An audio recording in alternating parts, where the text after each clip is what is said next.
दोस्तों, आपने टाटा, महिंद्रा और हुंडई की इलेक्ट्रिक कार्स को इंडिया की सड़कों पर चलते हुए जरूर देखा होगा। लेकिन क्या आपने कभी सोचा है वो कंपनी इंडिया में क्यों नहीं दिखती जो दुनिया में सबसे ज्यादा ईवीज बेचती है? मैं बात कर रहा हूँ BYD की, जिसकी इलेक्ट्रिक कार्स आज यूरोप से लेकर ब्राजील तक, थाईलैंड से लेकर साउथ अफ्रीका तक हर सड़कों पर दौड़ रही है, सिर्फ इंडिया को छोड़कर।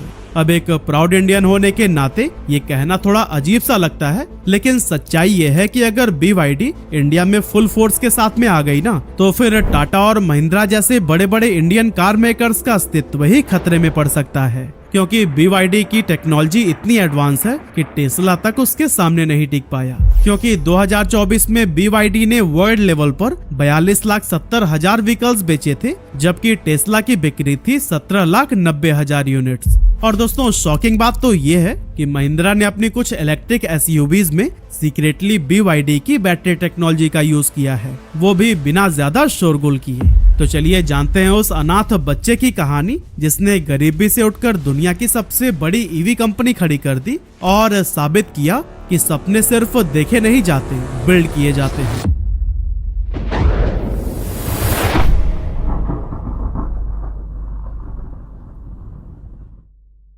तो दोस्तों, इस कहानी की शुरुआत होती है 1966 से, जब चाइना के अनहुई प्रोविंस में जन्म हुआ वांग चुआनफू का। सिर्फ 13 साल की उम्र में उनकी मां की डेथ हो गई और कुछ सालों बाद उनके पिता भी चल बसे, जिसकी वजह से अब वैसे तो फाइनेंशियल कंडीशन काफी खराब हो गई थी, लेकिन उनके बड़े भाई ने उन्हें पढ़ाई नहीं छोड़ने दी। वांग चुआनफू स्कूल जाते और फिर वापस आकर खेतों में काम किया करते थे, लेकिन इलेक्ट्रॉनिक्स में इंटरेस्ट होने की वजह से जब भी उन्हें मौका मिलता वो इसी से रिलेटेड ही किताबें पढ़ने लगते थे। आगे चलकर उन्होंने सेंट्रल साउथ यूनिवर्सिटी से अपनी ग्रेजुएशन कंप्लीट की और फिर स्कॉलरशिप के दम पर उन्होंने चाइना के टॉप टेक्निकल इंस्टीट्यूट में पढ़ाई शुरू की, जिसका नाम था Beijing non ferrous research institute. यहाँ उन्होंने बैटरी टेक्नोलॉजी पर डीप रिसर्च किया और इस तरह वांग बहुत अच्छे से जान चुके थे कि आखिर रिचार्जेबल बैटरीज बनती कैसे हैं, किस तरह से काम करती हैं और इसके ड्रॉबैक्स क्या हैं। और फिर यहीं से उन्हें एक बड़ा रियलाइजेशन हुआ कि रिचार्जेबल बैटरीज का फ्यूचर बहुत बड़ा है, चाहे वो मोबाइल हो, कैमकॉर्डर हो या फिर फ्यूचर में इलेक्ट्रिक व्हीकल्स, सब में ही बैटरी की डिमांड एक्सप्लॉइट होने वाली है।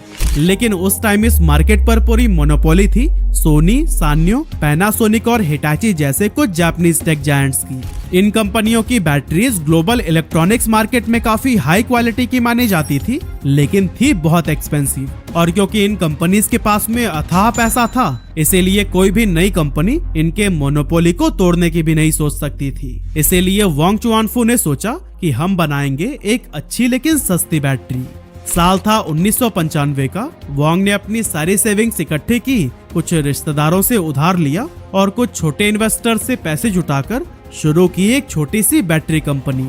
नाम रखा गया BYD, यानी बिल्ड योर ड्रीम्स।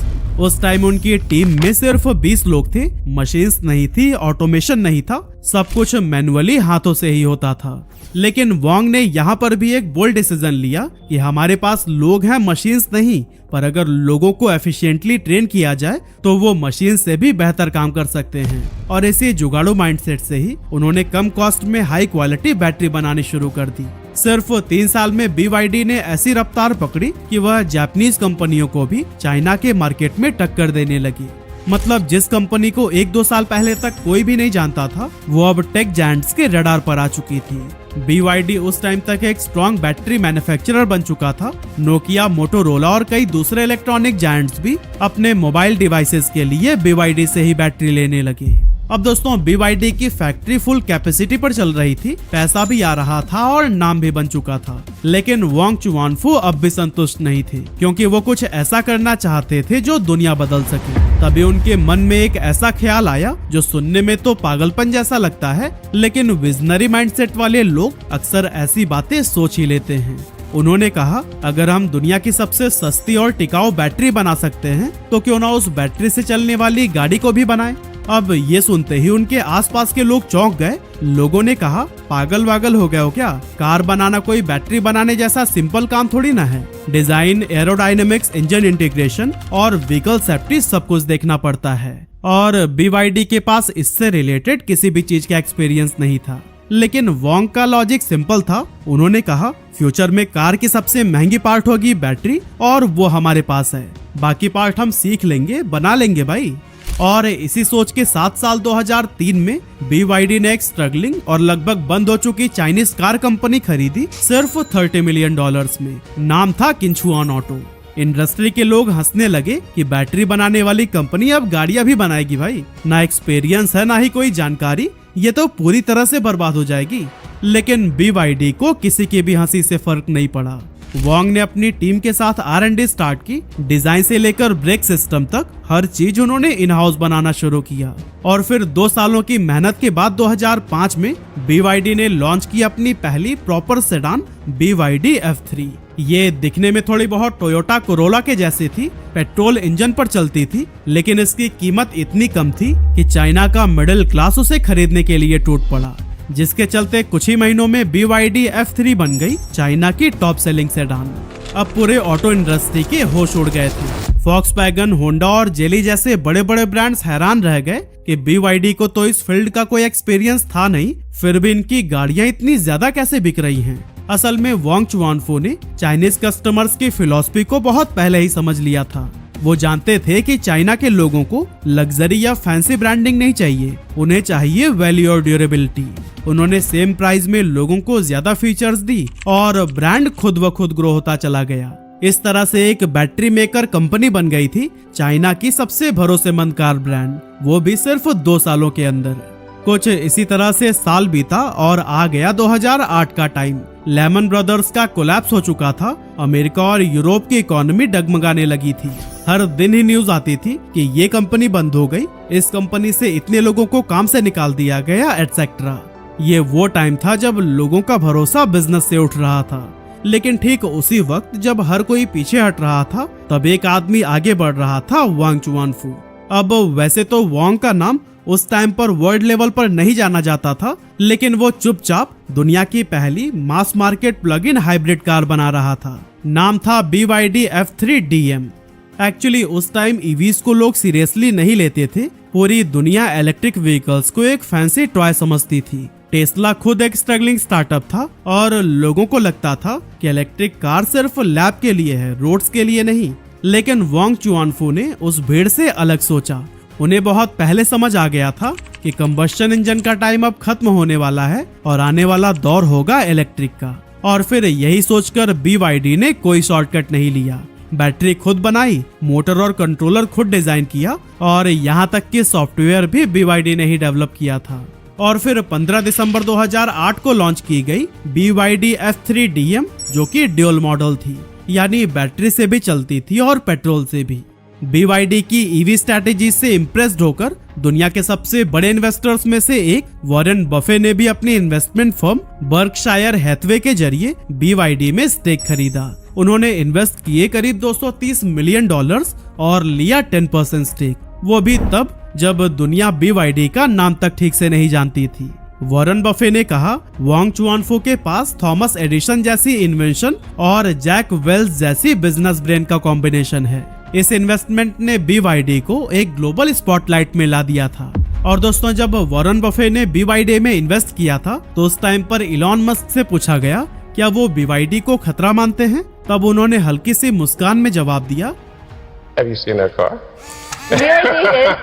असल में टेस्ला जैसी फ्यूचरिस्टिक कंपनी BYD जैसी प्लेन और सिंपल गाड़ियों को अपना कॉम्पिटिटर मानने को तैयार ही नहीं थी। इंटरनेट पर लोग हंसे, मीम्स बने, कईयों को लगा कि इलॉन मस्क बिल्कुल सही है, क्योंकि BYD की कार्स सच में उस टाइम पर थोड़ी आउटडेटेड लगती थी। लेकिन फिर भी वोंग चुआनफू ने सिर्फ एक सिंपल लाइन बोली, लेट आवर कार्स स्पीक। अब दोस्तों, टेस्ला और BYD का सपना भले ही एक जैसा था, पर रास्ता बिल्कुल अलग। इलॉन ने चुना था लग्जरी का रास्ता, मतलब पहले रिच लोगों को बेचो, फिर धीरे धीरे मास मार्केट में जाओ। इसीलिए टेस्ला ने पहले मॉडल S और मॉडल X जैसी गाड़ियों से शुरुआत की। पर दोस्तों, वोंग का सपना बड़ा था और रास्ता भी बिल्कुल अलग। उसे पता था कि ईवी सिर्फ अमीरों का शोपीस नहीं होना चाहिए, इलेक्ट्रिक मोबिलिटी हर इंसान का हक है। इसीलिए BYD ने बनाई सस्ती, टिकाऊ और प्रैक्टिकल गाड़ियां जो कि आम आदमी भी खरीद सके। दूसरी तरफ टेस्ला ने पैनासोनिक और CATL से बैटरी खरीदी, लेकिन BYD ने खुद बैटरी बनाना शुरू किया, ब्लेड बैटरी, जो इतनी सेफ थी कि फटने या जलने का भी कोई खतरा नहीं। जहां टेस्ला की गाड़ियां 40 से 50 लाख रुपए की स्टार्ट होती थी, BYD ने सिर्फ 10 से 15 लाख में EVs निकाल दिए, जिसकी वजह से चाइना की सड़कों पर जैसे इलेक्ट्रिक व्हीकल्स की बाढ़ सी आ गई। कुछ ही सालों में ये फ्लड पूरे एशिया, साउथ अफ्रीका और यूरोप तक पहुंच गया, जिसके बाद 2023 तक पूरी दुनिया को पता लग गया था कि टेस्ला अब नंबर 1 की पोजीशन से हट चुकी है, क्योंकि BYD बन चुका था दुनिया का सबसे बड़ा EV सेलर। वॉरेन बफे का भरोसा, ब्लेड बैटरी की पावर और हजारों इंजीनियर्स की मेहनत, सभी ने मिलकर BYD को अनस्टॉपेबल बना दिया था। आज इलॉन मस्क भले ही ओपन माइक पर कुछ ना बोलें, पर बंद दरवाजे के पीछे जरूर सोचते होंगे, शायद उस चाइनीज कंपनी को अंडरएस्टिमेट करना मेरी सबसे बड़ी गलती थी, क्योंकि जिस कंपनी को वो एक मजाक समझते थे, आज वही उनकी सबसे बड़ी कॉम्पिटिटर बन चुकी है। लेकिन दोस्तों, यह सफलता BYD के लिए एक दिन या फिर रातों रात नहीं आई, बल्कि इसके लिए कंपनी ने बहुत सारे स्ट्रेटेजीज पर काम किया। जैसे सबसे पहले BYD ने एंट्री ली साउथ ईस्ट एशिया, मतलब थाईलैंड, इंडोनेशिया और वियतनाम जैसे देशों में, जहां लोगों को अफोर्डेबल EVs चाहिए थी, और BYD ने भी एग्जैक्टली वही दिया, सस्ती, टिकाऊ और कम मेंटेनेंस वाली इलेक्ट्रिक कार्स।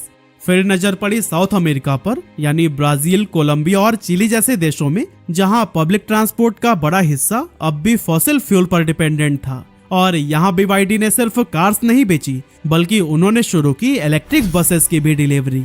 और फिर लास्ट में जब BYD ने यूरोप में एंट्री ली, तो फिर जर्मनी जैसे देश में, जहां फॉक्सवैगन, BMW और मर्सिडीज जैसे ब्रांड्स पहले से ही कब्जा जमाए हुए थे, वहां BYD ने अपनी SUVs उतारनी शुरू की। यहाँ पर भी लोग इम्प्रेस्ड होने लगे, क्योंकि यूरोपियन रेगुलेशंस के हिसाब से भी BYD की सेफ्टी, रेंज और क्वालिटी शानदार निकली, जिससे हैन EV और टैंग EV जैसी गाड़ियां नॉर्वे और UK जैसे देशों में तेजी से सेल होने लगी। और दोस्तों, बात तो इतनी आगे अब बढ़ चुकी है कि BYD ने हंगरी में अपना मैन्युफैक्चरिंग प्लांट भी सेटअप कर लिया है, यानी अब वो मेड इन चाइना से मेड इन यूरोप पर भी जा चुके हैं।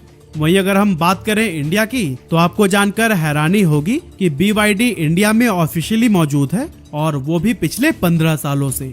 जी हाँ, साल था 2007 जब BYD ने पहली बार इंडिया में कदम रखा, लेकिन कार्स बेचने के लिए नहीं, बल्कि अपनी इलेक्ट्रॉनिक्स और बैटरी बिजनेस को एक्सपैंड करने के लिए। उन्होंने चेन्नई में एक छोटी सी मैन्युफैक्चरिंग यूनिट लगाई, जहां वो मोबाइल बैटरीज, फोन कंपोनेंट्स और कुछ EV पार्ट्स का प्रोडक्शन करते थे। उस समय नोकिया, मोटोरोला और माइक्रोमैक्स जैसे ब्रांड्स के लिए बैटरी सप्लाई करने वाले वेंडर्स में BYD भी शामिल था। हालांकि इंडिया एक ग्रोइंग इलेक्ट्रॉनिक मार्केट बन रहा था, और BYD को ये समझ आ गया कि अगर फ्यूचर इलेक्ट्रिक है तो उसकी नींव बैटरी ही होगी। कई सालों तक उन्होंने ये ऑपरेशन चलाया और इंडियन इलेक्ट्रॉनिक्स इकोसिस्टम में खुद को एक OEM सप्लायर के तौर पर एस्टेब्लिश किया। लेकिन फिर BYD को समझ आ गया कि मोबाइल और इलेक्ट्रॉनिक सेगमेंट में मार्जिन बहुत कम है, और असली फ्यूचर है इलेक्ट्रिक मोबिलिटी में। इसीलिए 2013-14 के आसपास जब इंडियन गवर्नमेंट ने इलेक्ट्रिक बसेस पर फोकस करना शुरू किया, तो फिर BYD ने इस मौके का फायदा उठाने के लिए हैदराबाद की mega engineering and infrastructure limited यानी MEIL के साथ में एक ज्वाइंट वेंचर बना दिया। नाम रखा गया ओलेक्ट्रा ग्रीन टेक। अब टेक्निकली गाड़ियां बना रहा था BYD, लेकिन उस पर लोगो लगा हुआ था ओलेक्ट्रा का। इस तरह से BYD की इलेक्ट्रिक बसेस इंडिया की सड़कों पर दौड़ने लगी, और किसी को पता भी नहीं चला कि असली इंजन और बैटरी सिस्टम BYD का है। आज दिल्ली, मुंबई, पुणे, हैदराबाद और अहमदाबाद जैसे शहरों में हजारों इलेक्ट्रिक बसेस BYD की टेक्नोलॉजी पर चल रही हैं, और डेली लाखों लोग उसमें ट्रेवल कर रहे हैं। और फिर कुछ सालों बाद जब BYD को लगा कि अब इंडिया EV एडॉप्शन के लिए भी रेडी है, तो उन्होंने 2021 में अपनी पैसेंजर EV को भी ऑफिशियली लॉन्च कर दी। पहला मॉडल था BYD E6 जो लॉन्च हुआ था 2021 में, फिर आया 2022 में BYD Atto 3 और 2024 में लॉन्च हो चुकी है BYD Seal। लेकिन सवाल यह है कि BYD की गाड़ियां आखिर इंडिया में ज्यादा दिखती क्यों नहीं है? असल में इसका सबसे बड़ा रीजन है टैक्स। जब कोई फॉरेन कार ब्रांड इंडिया में अपनी गाड़ी बेचना चाहता है और वो कम्प्लीटली बिल्ड यूनिट यानी पूरी बनी हुई गाड़ी इंपोर्ट करता है, तो उस पर 110% तक का इंपोर्ट ड्यूटी लगाई जाती है। जी हाँ, आपने बिल्कुल सही सुना। 25 लाख की अगर गाड़ी है तो उस पर करीब 27-28 लाख तक तो टैक्स ही लग जाता है। अब BYD की ज्यादातर ईवीज जैसे एटो या फिर सील इंडिया में फिलहाल CBO के तौर पर ही आती है, मतलब गाड़ी चीन में बनती है और पूरी की पूरी इंडिया लाकर बेची जाती है। अब आप ही सोचिए कि जो गाड़ी चाइना में 20 लाख रुपए की है वो इंडिया में पहुंचते पहुंचते 40 से 50 लाख रुपए की हो जाती है। इतने में लोग बोलते हैं भाई हम तो टाटा नेक्सॉन EV ले लेंगे, वो भी आधे दाम में। इसीलिए BYD इंडिया के मास मार्केट में एग्रेसिवली कॉम्पिटिट नहीं कर पाता है, क्योंकि उनकी गाड़ियां टैक्स की वजह से लग्जरी सेगमेंट में पहुंच जाती है। अब शायद आप सोच रहे होंगे तो फिर BYD लोकल मैन्युफैक्चरिंग क्यों नहीं करता। असल में BYD ने इंडिया में असेंबली और लोकल प्रोडक्शन के लिए इंटरेस्ट भी दिखाया है, लेकिन गवर्नमेंट ने अभी तक EV फॉरेन प्लेयर्स को वो परमिशन और सपोर्ट नहीं दिया है जो टाटा और महिंद्रा जैसी डोमेस्टिक कंपनियों को मिल रहा है। लेकिन क्यों? क्योंकि अगर BYD फुल लोकल मैन्युफैक्चरिंग कर ले तो उसके EVs इतने सस्ते हो जाएंगे कि टाटा की नेक्सॉन EV और महिंद्रा XUV 400 जैसे मॉडल्स पूरी तरह से क्रस्ड हो सकते हैं। और दोस्तों यही वो बैलेंस है जो कि इंडियन गवर्नमेंट मेंटेन करना चाहती है कि इनोवेशन भी आए लेकिन लोकल कंपनियां खत्म ना हो। पर हाँ, महिंद्रा ने अपनी नई इलेक्ट्रिक SUVs XEV 9e और BE6C में BYD की ही ब्लेड बैटरी टेक्नोलॉजी का यूज किया है। यह बैटरी फास्ट चार्जिंग को सपोर्ट करती है, जिसमें 20% से 80% तक की चार्जिंग सिर्फ 20 मिनट में ही पॉसिबल है। आज की अगर बात करें तो 2024 में BYD ने करीब 42,70,000 इलेक्ट्रिक और हाइब्रिड व्हीकल्स बेचे, जबकि टेस्ला 18 लाख पर ही रह गई। और दोस्तों ये सिर्फ बिक्री की बात नहीं है, रेवेन्यू में भी BYD आगे निकल गया है, क्योंकि टेस्ला का सालाना टर्नओवर है $97 बिलियन, तो वही BYD का है $107 बिलियन। और दोस्तों यही आंकड़े हैं जिसको देखते हुए पूरी दुनिया ने मान लिया है कि अब इलेक्ट्रिक व्हीकल्स की दुनिया का नया राजा है BYD। तो दोस्तों एक ऐसा लड़का जो बचपन में अनाथ हो गया था, जिसके पास ना पैसा था, ना पावर और ना ही कोई पहचान, वो आज दुनिया की सबसे बड़ी इलेक्ट्रिक व्हीकल कंपनी का मालिक है। उम्मीद है कि आपको BYD की यह सक्सेस स्टोरी जरूर पसंद आई होगी।